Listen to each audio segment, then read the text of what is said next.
Are you one of the millions who would like to become a millionaire? Today we can discover how you can do exactly that through smart property investment. I'm Terry Ryder and the Property Playbook starts now.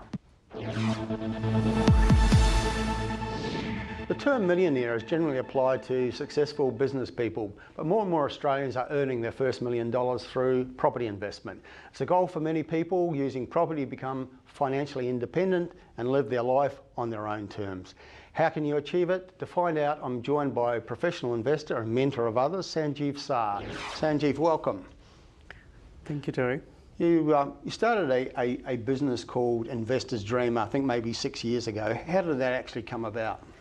So as I started investing in property and building my own property portfolio, what I realized is that a lot of investors had the dream, but they didn't have the roadmap to build the property portfolio and the passive income. Sure. And that's where I came with, because a lot of investors were struggling with a lot of overload, getting overwhelmed with the information. They didn't have the strategy. They were fearful of making mistakes, and worst of all, they were guided by people who have never done it. Yeah. And that's where I saw this, where I said, you know what if I can help them? So it started as a passion project actually, where I'll help investors to guide them from where they are and take them where they want to be and give them the clarity, confidence, so they can take actions. And then soon this passion project become a full-time gig. And now we have helped 100 of Australians build their property portfolio, passive income. Okay. Yep. So you've also written a book about that, winning the Australian real estate game, and I read the book, and one of the things that struck me about it is you said that the turning point from you is when you heard the term passive income. What did that mean to you, and why did that get you on this path of becoming a successful investor and mentor of others? Yeah, so that was quite, I still remember that time, like I was 30 years old, Terry, that time, and I was with my IT job and chasing timelines and the work, and life was comfortable, but it was not fulfilling. And what happened one evening, I went to a sales seminar. Actually, I was invited, and it was a multi-level marketing sales seminar. And the host said something, that the idea is not to just earn money, but to earn money while you sleep, and yeah. That's passive income.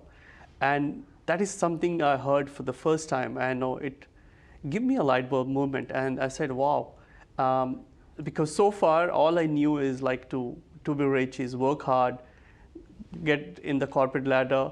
Nobody has told me that you can make money while you sleep. Sure. And you can build up, you can achieve passive income. Yeah. But the next challenge was, how do I do that? And then from there, actually it took me almost 4 to 5 years to figure out that property investing is the way to go. Sure. And the reason is it's quite predictable, it's safe, and most importantly, many investors, Australians, have already achieved passive income and freedom through property. So that gave me the confidence, and from there, that's where I started learning all in about property, and now only not I've helped help myself to build the portfolio. I've helped 100 of other people as well. Yeah. One of the points you make in winning the Australian real estate game, the book that you've published, is that you say you've invested hundreds of thousands of dollars in self-education. How important do you think it is for people to invest in themselves before they invest in real estate? I would say absolutely critical. I would say before people invest in real estate, the best thing they can do is invest themselves to start with, because when you invest in learning the mindset, it changes everything. Yeah. And when I say I've invested thousands, hundred thousands of dollars, I mean it. I've invested hundred thousands of dollars plus number of years of learning through books, mentorship, coaches, and it has changed everything. So because I see a lot of people rush in the property investing without learning investing in themselves, and then these mistakes are causing them, getting them nowhere. They're stuck with one or two properties.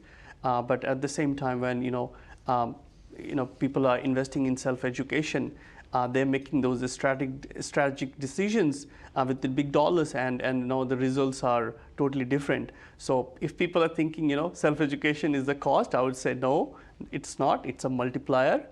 And it's an investment, not a cost. It's not a cost. It's a multiplier in yourself. And before people should invest, they should invest in themselves. Okay. Now, you've emphasised in your book the importance for investors of having a goal and a plan, but you also talk about the importance of having a strong why. Could you tell us a little bit about the why for you that led to your success? Yeah. Now, I think when I identified my why, it changed everything. So what happened is, as I was with my job and everything,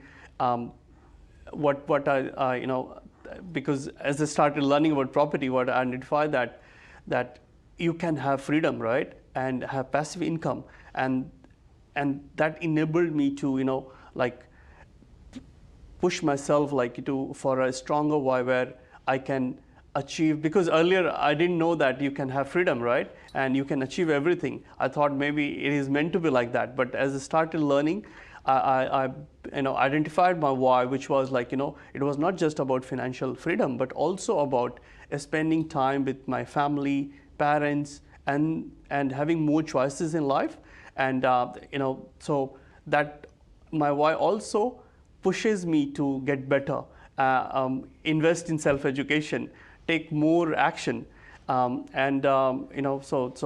I would say, and that's where because what I've understood is when people understand their why, suddenly they stop procrastinating, they take action, they think bigger, and that's where we have implemented the same thing with our business investor team as well, because we know when people know their why, they take action. And for you, it's very much about being able to have more time to spend with family. You also talk getting down to more the property side of things, what you call the property quartet, the 4 keys to successful property investment. Could you tell us a little bit about what those are? Yeah, so the 4 quartet, this is in my book, and which I have implemented in my own personal journey and now helping other people as well. So first one is positive cash flow, where this is where if your property covers all the cost, all the expenses, and maybe a little leftover, that's positive cash flow property. It's one of the pillars, and it helps you to hold the property long term, and also help facilitate as the property portfolio grows up. And especially in a rising rate of interest market, it helps to hold. Mm-hmm. The second one is your capital growth, this is the main one, because capital growth is where the real wealth is come from, and especially people buying in. That's where the location is so important, the location, the research, the timing, because capital growth is essential, and it helps to even tap in the equity if the property has gone up in value, which helps you to buy the second and so forth properties, and then eventually also helps to retire early, because maybe if the capital growth is going well, people can pay down debt. And the third one is add value, which is more of manufacturing equity through adding value, like cosmetic renovation, building a granny flat, or doing a subdivision. These are more active strategies, but it also helps to fast track the property portfolio and improves rental yield as well. And then we've got buying under value, which that's the one that interests a lot of people. Can you do that? Yes. So that is we look at pretty much if by establishing relation through with the agents of market, distressed properties, because it creates a safety net, right? When you buy under value, of course it means a smarter negotiation, the market well, and having the key relationship. So we look at all these 4 fundamentals, and now as a pillar, as a lever, right? But you might not get all the 4 levers in one property, but the more you can add, the better it is for the property portfolio. And I wish we had more time to talk about all of those things, but positive cash flow, capital growth, value-adding strategies, buying under, it's possible to achieve all of that in one property if you do it well. It is possible.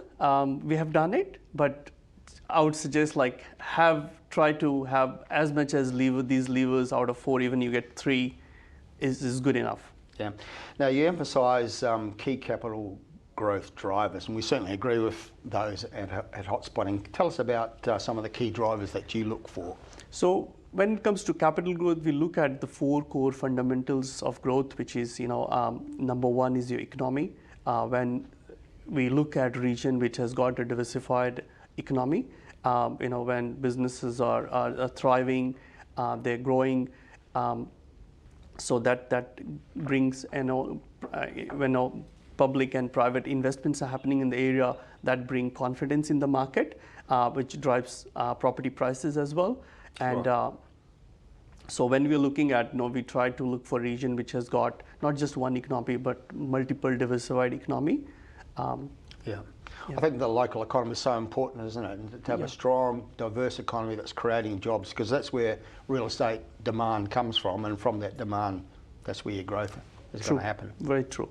And the second we look as employment, which is like job drives the market. So when we're looking for any area like where business is growing, they are investing, there are more jobs happening, or job hubs are being created.